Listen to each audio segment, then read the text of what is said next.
আসসালামু আলাইকুম। আমন্ত্রণ সবাইকে সিলেট স্টুডিও থেকে চ্যানেল এস সিলেট নিউজে। সঙ্গে আছি রোহেনা সুলতানা। শুরুতেই জানিয়ে দিচ্ছি শিরোনাম। প্রধানমন্ত্রী হিসেবে প্রথমবারের মতো সিলেট সফরে আসছেন তারেক রহমান। ৩০ এপ্রিল সিলেট জেলা স্টেডিয়ামে নতুন করে স্পোর্টস উদ্বোধন করবেন তিনি। দেশের মানুষের স্বার্থে জ্বালানি ব্যবহারে সাশ্রয়ী হওয়ার পরামর্শ দিলেন বাণিজ্যমন্ত্রী খন্দকার আব্দুল মুক্তাদির এমপি। মৌলভীবাজারের শিক্ষা, স্বাস্থ্য, যোগাযোগ ব্যবস্থা, আইন শৃঙ্খলা পরিস্থিতি সহ বিভিন্ন বিষয়ে চ্যানেল এস এর সাথে নিজের পরিকল্পনা তুলে ধরলেন মৌলভীবাজার ৩ আসনের নবনির্বাচিত সংসদ সদস্য এম নাসের রহমান। সিলেটের রাস্তায় ফুল বিক্রি করা এক অনাথ মেয়ে শিশুর যাবতীয় দায়িত্ব তুলে নিয়ে দৃষ্টান্ত স্থাপন করলেন সিলেট টাইটান্সের উপদেষ্টা ফাহিম আল চৌধুরী। এবং হবিগঞ্জের নবীগঞ্জ সরকারি কলেজে দুঃসাহসিক চুরির ঘটনায় হতবাক স্থানীয় সুধীজন। শুনছিলেন শিরোনাম, এবারে বিস্তারিত। প্রধানমন্ত্রী হিসেবে প্রথমবারের মতো সিলেট সফরে আসছেন তারেক রহমান। আগামী ৩০ এপ্রিল সিলেট জেলা স্টেডিয়ামে তিনি নতুন করে স্পোর্টস উদ্বোধন করবেন।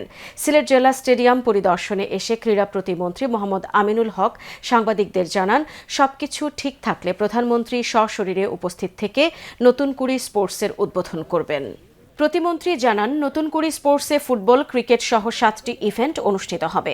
তিনি বলেন, আগামী শিক্ষাবর্ষ থেকে ৪র্থ শ্রেণী থেকে ক্রীড়া বাধ্যতামূলক করা হবে এবং সরকারের পক্ষ থেকে ক্রীড়া বৃত্তি প্রদান করা হবে। ইতোমধ্যে জাতীয় ক্রীড়াবিদদের জন্য ক্রীড়া ভাতা প্রদান শুরু হয়েছে এবং ধাপে ধাপে আরও প্রায় ৫০০ খেলোয়াড়কে এই ভাতার আওতায় আনা হবে।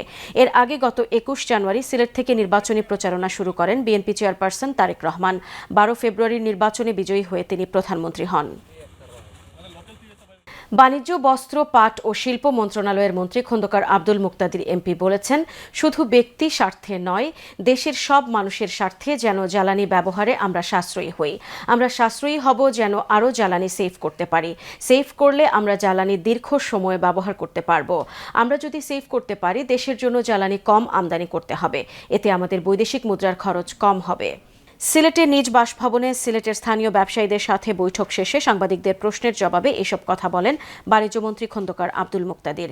এলপিজি গ্যাসের দাম বৃদ্ধির কারণ সম্পর্কে বাণিজ্যমন্ত্রী বলেন, সৌদি আরব সহ যেসব জায়গা থেকে এলপিজি গ্যাস আমদানি করা হয় সেখানেই দাম বৃদ্ধি পাওয়ায় দেশে এলপিজি গ্যাসের দাম বাড়ছে। তবে যতক্ষণ পর্যন্ত অর্থনৈতিক অবস্থা স্থিতিশীল থাকবে ততক্ষণ পর্যন্ত জ্বালানি তেলের দাম স্থিতিশীল থাকবে। এর আগে বাণিজ্যমন্ত্রী খন্দকার আব্দুল মুক্তাদির সকাল 10টা 50 মিনিটে বিমান বাংলাদেশ এয়ারলাইন্সের একটি ফ্লাইটে সিলেটে আসেন। এরপর তিনি নগরীর পীর মহল্লা জামে মসজিদে জুম্মার নামাজ আদায় শেষে মুসল্লি ও এলাকাবাসীর সাথে কুশল বিনিময় করেন। যে ক্রুড অয়েলের মূল্য ছিল কিছুদিন আগে $55-60, সেটা $116 যাওয়ার পরেও এই মানুষের পছন্দের সরকারটি এখন পর্যন্ত আগের মূল্য ধরে রেখেছে। উদ্দেশ্য একটাই, এই মূল্য বৃদ্ধির কারণে যেন মানুষ কষ্ট না পায়। সেজন্য রাষ্ট্র, আমাদের প্রধানমন্ত্রী তারেক রহমানের নেতৃত্বে এই রাষ্ট্র যতক্ষণ পর্যন্ত মূল্য বৃদ্ধি না করে দেশের পরিস্থিতিটাকে স্থিতিশীল রাখতে পারবে, রাষ্ট্রের একটা আয় ব্যয়ের বিষয় আছে না, সেই পরিস্থিতিটা যতক্ষণ পর্যন্ত রাষ্ট্র টলারেবল মনে করবে, যতক্ষণ পর্যন্ত সহ্য করতে পারবে, ততক্ষণ পর্যন্ত এরকম বৃদ্ধিতে যাবে না। সিলেট জেলা স্টেডিয়ামে বর্তমান ক্রীড়া পরিকাঠামোর অব্যবস্থাপনা দেখে ক্ষোভ প্রকাশ করেছেন যুব ও ক্রীড়া প্রতিমন্ত্রী মোহাম্মদ আমিনুল হক। তিনি বলেন, গত ১৬ বছর আওয়ামী লীগ সরকারের শাসনামলে ক্রীড়া খাতে দুর্নীতি ও অনিয়মের কারণে স্টেডিয়ামের বর্তমান দুরবস্থা তৈরি হয়েছে। সিলেট জেলা স্টেডিয়াম পরিদর্শন শেষে সাংবাদিকদের সঙ্গে আলাপকালে প্রতিমন্ত্রী অভিযোগ করেন, জনগণের ভোটাধিকার হরণ করে ক্ষমতায় থাকা অবস্থায় উন্নয়নের আড়ালে অনিয়ম চালানো হয়েছে। সিলেট আন্তর্জাতিক ক্রিকেট স্টেডিয়াম পরিদর্শনেও যান প্রতিমন্ত্রী। তিনি সংশ্লিষ্ট কর্মকর্তাদের স্টেডিয়াম সংস্কারের নির্দেশনা দেন এবং বলেন, সব খেলাকে সমানভাবে গুরুত্ব দিয়ে আগামীতে দেশকে ক্রীড়া বান্ধব করতে হবে। মৌলভীবাজারের শিক্ষা, স্বাস্থ্য, যোগাযোগ ব্যবস্থা, আইন শৃঙ্খলা পরিস্থিতি সহ বিভিন্ন বিষয়ে চ্যানেল এস এর সাথে একান্ত সাক্ষাৎকার দিয়েছেন মৌলভীবাজার ৩ আসনের নবনির্বাচিত সংসদ সদস্য এম নাসের রহমান। বিস্তারিত জানাচ্ছেন আমাদের মৌলভীবাজারের head of news Khaled Chowdhury. ক্যামেরায় ছিলেন সাধন দাস। মৌলভীবাজার ৩ আসনের নবনির্বাচিত সাংসদ এম নাসের রহমান চ্যানেল এসকে দেয়া একান্ত সাক্ষাৎকারে বিভিন্ন প্রশ্নের উত্তর দিয়েছেন। তার কাছে প্রশ্ন ছিল, বিগত নির্বাচনে প্রচুর ভোটের ব্যবধানে আপনি নির্বাচিত হয়েছেন, জনগণের প্রত্যাশা কতটুকু পূরণ করবেন বলে আশা করছেন? এখানে আমরা নির্বাচনের সময় তো বিভিন্ন কিছু কিছু আপনার অঙ্গীকার করেছি যে আমরা যথাসাধ্য চেষ্টা করবো ইয়ে দেবো। আমাদের মেইন হলো যে আমি দেখলাম এই 17 বছরের রাস্তাঘাটগুলির অবস্থা খুবই করুণ, বিশেষ করে গ্রামীণ উপকরণের রাস্তাঘাট। সেটা আমার একটা প্রথম প্রায়োরিটি। প্রত্যেকটা ইউনিয়নের ভিতরে রাস্তাঘাটের গ্রামীণ উপকরণের রাস্তাগুলি খুবই চরম অবস্থা, খারাপ অবস্থা, খানাখন্দে বন্ধ। দ্বিতীয়ত হলো যে সমস্যাটা, সেটা হলো আমাদের যে স্বাস্থ্যসেবার যে হাসপাতালটা, এটা শুধু আমাদের জেলার না, 64 জেলা 64 হাসপাতালই এরকম করুণ অবস্থা। এই হাসপাতালগুলিকে ঠিক করতে এটা পুরো মাস্টার প্ল্যান নিয়ে হেলথ মিনিস্ট্রিকে আগাইতে হবে। এখানে ডাক্তারদেরকে, যাদেরকে পোস্টিং দেওয়া হয় তাদেরকে যেন রাখা যায় সেই ব্যবস্থা। যে শিক্ষার মান, গুণগত মান উন্নয়নের যা করা দরকার, যেটা আমরা হারিয়েছিলাম গত 15 বছরে। মৌলভীবাজারে আইন শৃঙ্খলা ভালো রাখার ব্যাপারে আপনার ভূমিকা কি থাকবে? মৌলভীবাজার মোটামুটি একটা আপনার আইন শৃঙ্খলা খুবই ভালো ইয়েতে। কিশোর গ্যাং আমি শুনিনি এখন পর্যন্ত কিশোর গ্যাং কোনো অ্যাক্টিভিটি ইয়েতে, এগুলো আপনারা বলেন। ইয়েতে একবার আগে হয়তো ইয়ে ছিল ওদের ইন্টারিম গভর্নমেন্টের সময়, এখন আর আমি কিশোর গ্যাং সম্বন্ধে আমি কোনো কিছু ইয়ে পাচ্ছি না। মৌলভীবাজারের পর্যটন বিষয়ক উন্নয়নে আপনার পরিকল্পনা কি? আমার প্ল্যানটা হলো যে আগে এয়ারপোর্টটা যদি করতে পারি আমরা, তাহলে এখানে ডেইলি যদি একটা ফ্লাইটও আসে, আমাদের এই ট্যুরিজমের জন্য একটা বিরাট একটা হেল্প হবে। এটা যত তাড়াতাড়ি সম্ভব আমি চেষ্টা করব আমাদের বিমান মন্ত্রণালয়ের সাথে আলাপ আলোচনা করে এই প্রজেক্টটাকে বাস্তবায়ন করার জন্য। ইন দি মিন টাইম এখানে যথেষ্ট পরিমাণে ট্যুরিস্টরা আসতেছে। একটা dedicated train Dhaka to Sreemangal, Sreemangal to Dhaka করতে চাই। এই এলাকার উন্নয়নের জন্য আপনি কোন কোন বিষয়টাকে প্রাধান্য দেবেন? এইবার আমাদের মেইন হলো যে আমি দেখলাম এই 17 বছরের রাস্তাঘাটগুলির অবস্থা খুবই করুণ, বিশেষ করে গ্রামীণ উপকরণের রাস্তাঘাট। সেটা আমার একটা প্রথম প্রায়োরিটি। দ্বিতীয়ত হলো যে সমস্যাটা, সেটা হলো আমাদের যে স্বাস্থ্যসেবার যে হাসপাতালটা, এটা শুধু আমাদের জেলার না, 64 জেলা 64 হাসপাতালই এরকম করুণ অবস্থা। এই হাসপাতালগুলিকে ঠিক করতে এটা পুরো মাস্টার প্ল্যান নিয়ে হেলথ মিনিস্ট্রিকে আগাইতে হবে। আমাদের প্রবাসীদের সম্পর্কে কিছু বলেন। প্রবাসীরা আছে দেশের জন্য, তারা যাতে রেমিটেন্স পাঠায়, বেশি করে ফরেন এক্সচেঞ্জ দরকার। সিলেট নিউজে নিয়ে নিচ্ছি ছোট্ট একটা বিরতি। আমাদের সঙ্গেই থাকুন, ফিরে এসে অন্যান্য খবরের সাথে আরও যা থাকছে। সিলেটের রাস্তায় ফুল বিক্রি করা এক অনাথ মেয়ে শিশুর যাবতীয় দায়িত্ব তুলে নিয়ে দৃষ্টান্ত স্থাপন করলেন সিলেট টাইটান্সের উপদেষ্টা ফাহিম আল চৌধুরী। এবং হবিগঞ্জের নবীগঞ্জ সরকারি কলেজে দুঃসাহসিক চুরির ঘটনায় হতবাক স্থানীয় সুধীজন।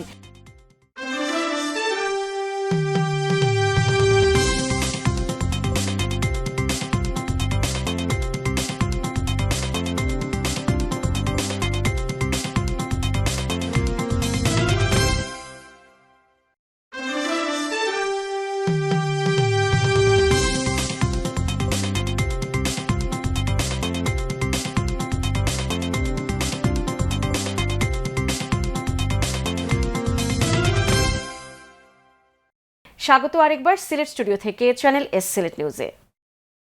সিলেটের রাস্তায় ফুল বিক্রি করা এক অনাথ মেয়ে শিশুর যাবতীয় দায়িত্ব তুলে নিয়ে দৃষ্টান্ত স্থাপন করলেন সিলেট টাইটান্সের উপদেষ্টা ফাহিম আল চৌধুরী। সিলেটের পুলিশ কমিশনার এবং ফাহিম আল চৌধুরী ট্রাস্ট কর্তৃপক্ষ যৌথভাবে ব্রিফিং করে বাবা মা হারা ফাইজা নামের মেয়েটির দায়িত্ব নেওয়ার কথা গণমাধ্যমকে জানান। বিস্তারিত জানাচ্ছেন মইনুদ্দিন মঞ্জু, ক্যামেরায় ছিলেন শামীম হোসেন। ফাইজা নামের ছোট্ট এই মেয়েটি সিলেট নগরীর রাস্তায় ফুল বিক্রি করত। মা নেই, বাবাও নেই, সঙ্গী কেবল নানি। সম্প্রতি সামাজিক যোগাযোগ মাধ্যমে ফাইজার হাসিমাখা মুখে ফুল বিক্রির ছবি ও ভিডিও ভাইরাল হয়। বিষয়টি যুক্তরাজ্য প্রবাসী দানশীল ব্যক্তিত্ব ফাহিম আল চৌধুরীর দৃষ্টি আকর্ষণ করে। তিনি সিলেটের পুলিশ কমিশনারকে মেয়েটিকে খুঁজে বের করার অনুরোধ করেন এবং তার পড়ালেখাসহ ভরণ পোষণের যাবতীয় দায়িত্ব গ্রহণ করবেন বলে জানান। এরই প্রেক্ষিতে শুক্রবার রাতে সিলেটের পুলিশ কমিশনার আব্দুল কুদ্দুস চৌধুরী স্বয়ং 54 পয়েন্টে শিশু ফাইজাকে সাথে নিয়ে গণমাধ্যমকে এই মহতী উদ্যোগের কথা জানান। ফাহিম আল চৌধুরী ট্রাস্টের চেয়ারম্যান জনাব ফাহিম আল চৌধুরী, উনি তার সমস্ত দায় দায়িত্ব, তার লেখাপড়া তার অ্যাকোমোডেশন থেকে শুরু করে সমস্ত দায়িত্ব নেওয়ার ঘোষণা উনি দিয়েছেন। তো এই মানবিক উদ্যোগটাকে আমরা স্বাগত জানাই এবং এই মানবিক উদ্যোগের জন্যই আপনাদের মাধ্যমে এটাকে আসলে দেশবাসীকে জানানোর জন্যই আমি আজকে এসেছি। এরকম হয়তো আরও আছে। আমরা যদি এরকম ধনাঢ্য ব্যক্তি যারা আছেন, মানবদরদী এবং জনদরদী ব্যক্তি যারা আছেন, তারা যদি এদের দায়িত্ব নেন, তাহলে এই সমাজটা সুন্দর হয়ে গড়ে উঠবে। এ সময় ফাহিম আল চৌধুরী ট্রাস্টের ভাইস চেয়ারম্যান এবং শিশু ফাইজার নানিও উপস্থিত ছিলেন। বিভিন্ন প্রিন্ট ইলেকট্রনিক মিডিয়ার মাধ্যমে ওনার দৃষ্টিগোচর হয়েছে এই যে ফুলের মতো শিশু ফাইজা, উনি এই ফাইজাই একটা ফুল। আমি তাকে অত্যন্ত ধন্যবাদ জানাচ্ছি যে এই মেয়ে, এই শিশুটি এবং তার পরিবারের সম্পূর্ণ দায়িত্ব এবং লেখাপড়া সহ এবং সুস্থ জীবনযাপন করার জন্য যে তিনি উদ্যোগ নিয়েছেন, ইনশাআল্লাহ তাআলা তাহা বাস্তবায়ন হবে। বেশি আনন্দ লাগতেছে।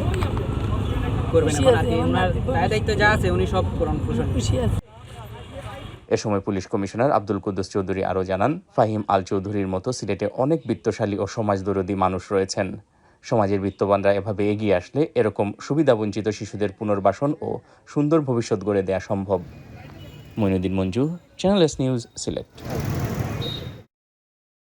সিলেট সিটি কর্পোরেশনের প্রশাসক আব্দুল কাইয়ুম চৌধুরী উন্নয়ন কাজে শতভাগ স্বচ্ছতা নিশ্চিত করার জন্য নির্দেশ দিয়েছেন। সিলেট নগরের কাজীরবাজার এলাকায় চলমান ড্রেন উন্নয়ন কাজ পরিদর্শনকালে তিনি এই নির্দেশনা দেন। পরিদর্শনকালে সিসিক প্রশাসক বলেন, জনগণের দেওয়া করের অর্থেই সিটি কর্পোরেশনের উন্নয়ন কার্যক্রম পরিচালিত হয়, তাই এই অর্থের যথাযথ ব্যবহার নিশ্চিত করতে হবে। কোনোভাবেই জনগণের টাকার অপচয় করা যাবে না। গুণগত মান বজায় রেখে নির্ধারিত সময়ের মধ্যে কাজ সম্পন্ন করতে হবে। তিনি আরও বলেন, একটি পরিচ্ছন্ন ও আধুনিক নগর গড়ার লক্ষ্য নিয়ে সিলেট সিটি কর্পোরেশন কাজ করছে। এই লক্ষ্য বাস্তবায়নে সংশ্লিষ্ট কর্মকর্তা কর্মচারীদের আন্তরিকতার পাশাপাশি নগরবাসীর সক্রিয় সহযোগিতাও জরুরি। নগরকে পরিষ্কার পরিচ্ছন্ন রাখতে যত্রতত্র ময়লা আবর্জনা না ফেলে নির্দিষ্ট স্থানে ফেলার জন্য নগরবাসীর প্রতি আহ্বান জানান তিনি। এ সময় উপস্থিত ছিলেন সিটি কর্পোরেশনের ভারপ্রাপ্ত প্রধান প্রকৌশলী মোহাম্মদ আলী আকবর, নির্বাহী প্রকৌশলী রজিউদ্দিন খান, জনসংযোগ কর্মকর্তা নেহার রঞ্জন পুরকায়স্থ, উপসহকারী প্রকৌশলী বিজিত চন্দ্র দে, মোহাম্মদ মাহবুবুর রহমান সহ সংশ্লিষ্ট কাজের ঠিকাদার এবং স্থানীয় বাসিন্দারা। হবিগঞ্জের নবীগঞ্জ সরকারি কলেজে দুঃসাহসিক চুরির ঘটনা ঘটেছে। কলেজের অধ্যক্ষ কক্ষে এই চুরির ঘটনা সংঘটিত হয়। চোরেরা কক্ষের তালা ভেঙে ভেতরে প্রবেশ করে মূল্যবান বিভিন্ন সামগ্রী নিয়ে যায়। চুরি হওয়া মালামালের মধ্যে রয়েছে 3টি জাপানি হিটাচি প্রজেক্টর, একটি ডিভিআর ডিভাইস, একটি মনিটর, পিসি, একটি দেয়াল ঘড়ি, কিছু গুরুত্বপূর্ণ কাগজপত্র এবং সিসি ক্যামেরার সরঞ্জামাদি। কলেজের ভারপ্রাপ্ত অধ্যক্ষ আমির হোসেন জানান, অন্যান্য শিক্ষকদের নিয়ে কলেজে অফিস করেছি বিকেল 3টা পর্যন্ত। পরের দিন এসে দেখি অধ্যক্ষ কক্ষের তালা ভাঙা এবং ভেতরের মালামাল চুরি হয়ে গেছে। ঘটনার খবর পেয়ে নবীগঞ্জ থানার এসআই আরাফাত রহমান ঘটনাস্থল পরিদর্শন করেন। তিনি জানান, বিষয়টি গুরুত্ব সহকারে তদন্ত করা হচ্ছে এবং জড়িতদের শনাক্ত করে দ্রুত আইনের আওতায় আনার চেষ্টা চলছে। এই ঘটনায় কলেজ কর্তৃপক্ষ ও এলাকাবাসীর মধ্যে উদ্বেগ বিরাজ করছে। কলেজে নিরাপত্তা ব্যবস্থা জোরদারের দাবি জানিয়েছেন সংশ্লিষ্টরা।